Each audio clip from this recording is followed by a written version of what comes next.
على خط التماس مع العميل الأحد والقوات الإسرائيلية. يبقى البقاع الغربي المحرر هزان الاستشهاديين العاجزين التي تقاتل الأحد وتصول عليه. يتلقى البقاع الغربي ردات الفعل الهمجية قصفا وتجميلا، ويبقى وإياه بقاع البطولة المؤيدة بصحة العقيدة.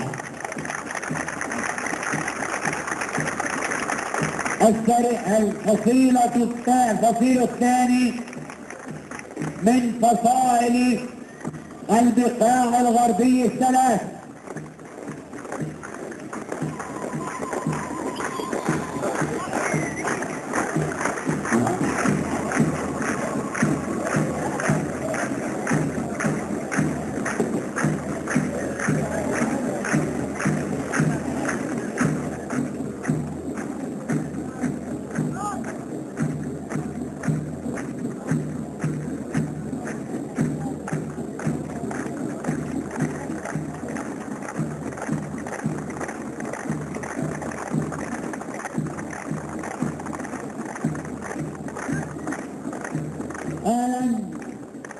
اهلا بالفصيل الرمزي لقواتنا في البقاع الشرقي وشيخ حسب الله.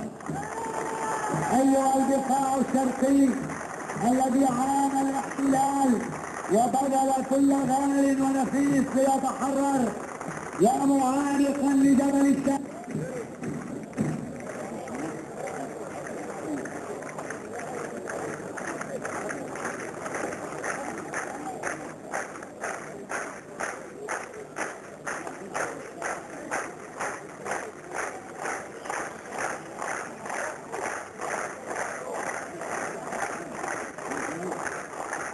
من قال إن الليث ينسى عرينه، من قال يحيى الجسم دون الأكبد، من قال إن الطائرات تخيفنا، من قال إن القهر يطفي المعهد. فاكتب جنوبا فالجنوب قيامة، واسجد هنالك ليس غير مسجد. فصيل رمزي من قواتنا في الجنوب المقاوم، جنوب سلام حيدلي وبلال صاحب وراغب حارب وكل الشرفاء.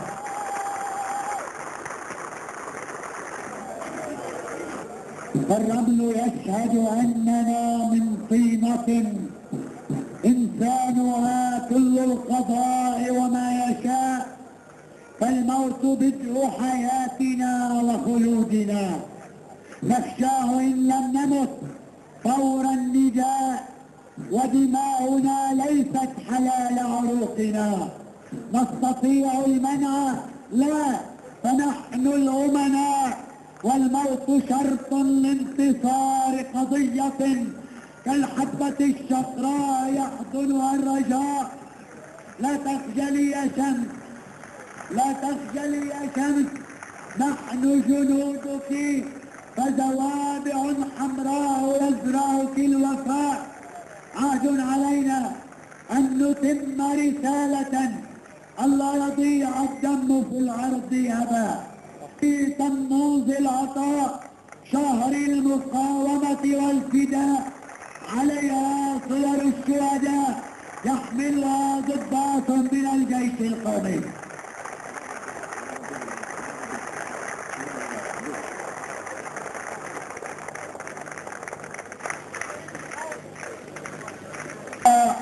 والنصر ملك الأقوياء بحقهم، رسخت جذوره فوق فجر الشهداء.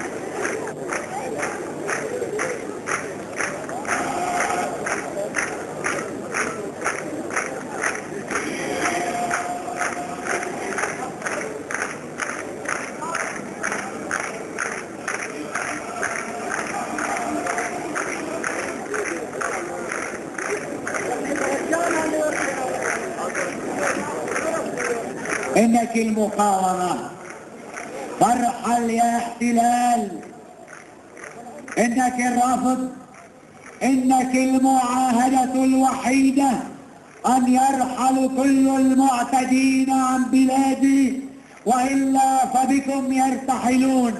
لا مهادنة، لا مع يهود الداخل ولا مع يهود الخارج. ان لقاءنا مع التقسيميين، ان لقاءنا مع اليهود هو لقاء الحديد بالحديد والنار بالنار.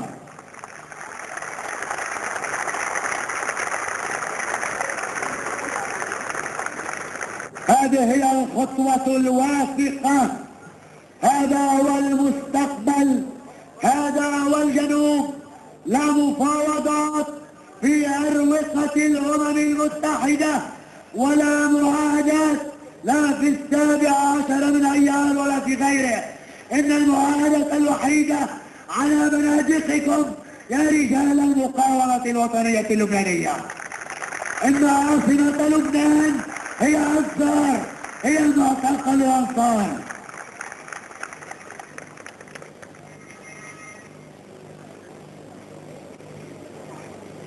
لقد كتبتم نشيدكم بالدم، قصة لبنان الجديد، لبنان التخاذل، لبنان الفندق، لبنان الاحتكارات. لقد كتبتم قصة لبنان الجديد، قصة المقاومة الوطنية اللبنانية، قصة سلام حيدلي وراغب حرب وبلال فحص ومالك وهبي وغيرهم.